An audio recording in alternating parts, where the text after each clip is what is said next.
Are you ready to rumble?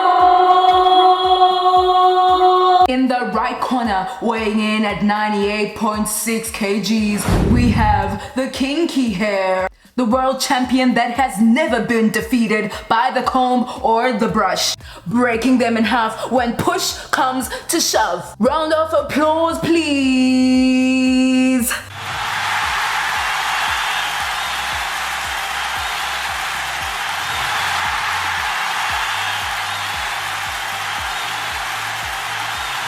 And in the right corner, weighing in at 96.6 kgs, we have the curly hair. Beware, she fears no evil, for thine be thy jowl.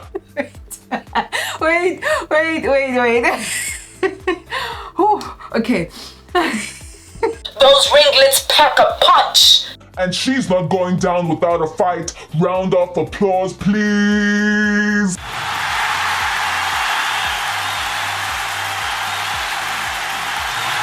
Sanibonani Ninjani, it's Zinhle Africa and welcome to yet another natural hair war. I love these videos and I really hope that you do too. More than anything, the purpose of this video is not to get us against each other in the natural hair community, but it's for us to understand the different characteristics of our hair. We have to identify certain things to be able to accept certain things for us to be able to take care of our hair properly. I definitely have kinky hair. A curly girl could never be me and I could never be her. Without any further ado, let's get into it.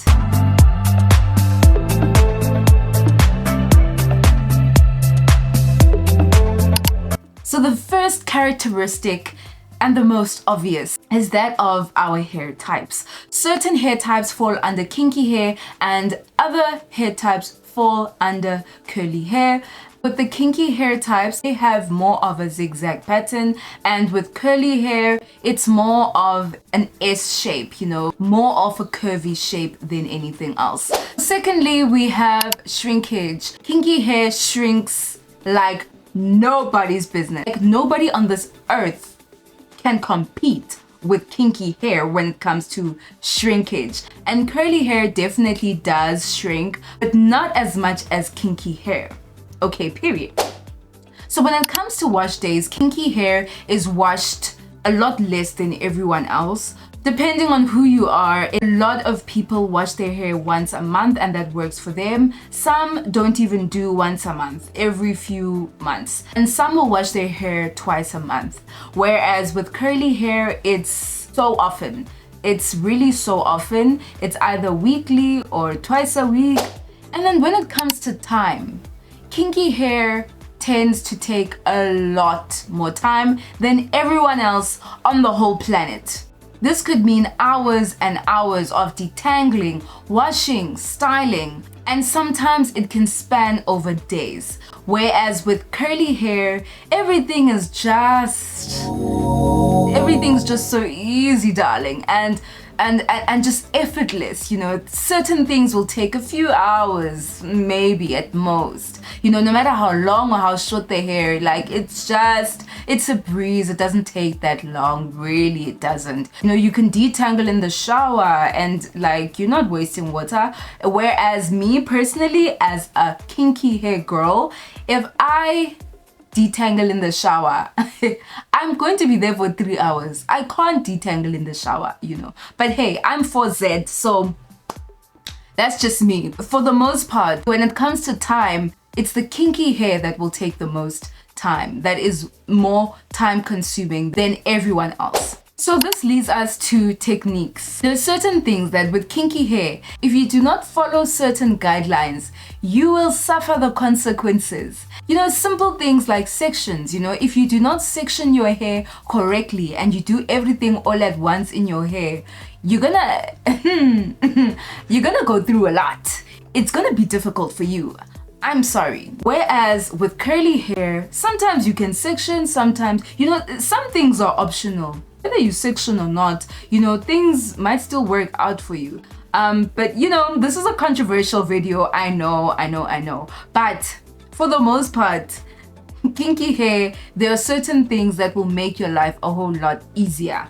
you know, such as sectioning. Whereas with curly hair, it's optional whether you do those things or not. The consequences aren't gonna be as bad as what you would face if you had kinky hair. And then as far as styling goes, kinky hair thrives on protective styling. And with kinky hair, you can do any kinds of style. But when you look at what is going to help you with your moisture retention, with your length retention, with the overall health of your hair, protective styling is crucial for your hair goals, right? Whereas with curly hair, you can do those protective styles 1000%. Yes, of course, you have a little bit more leeway in terms of the styles that you can do that still won't damage your hair. Things like a wash and go is more realistic for you, whereas with kinky hair, usually it causes more bad than good. So with curly hair, it can still be out in the elements and still retain that moisture, retain that length, and you can still have healthy hair. You know, things like a wash and go are realistic for you, whereas with kinky hair, protective styling is really where it's at.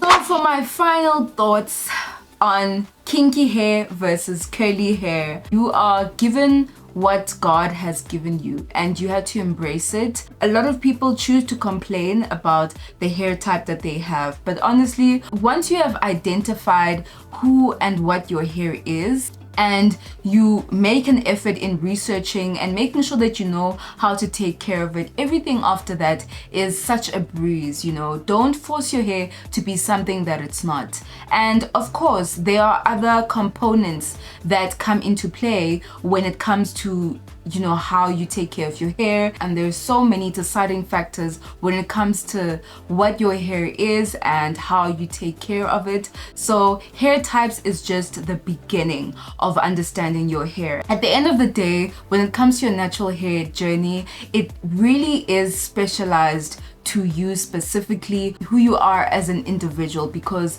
all of our hair is not the same. There are similarities, but there are some differences. So what works for you might not work for me, and these were just general ideas of what kinky hair is and what curly hair is. So don't be offended, please. If anything, this is just for us to be more aware of what our hair does and how it reacts and how best to take care of our hair. So make sure to subscribe, comment down below, and like this video. As always, love, light, and blessings to you. Bye. Mwah.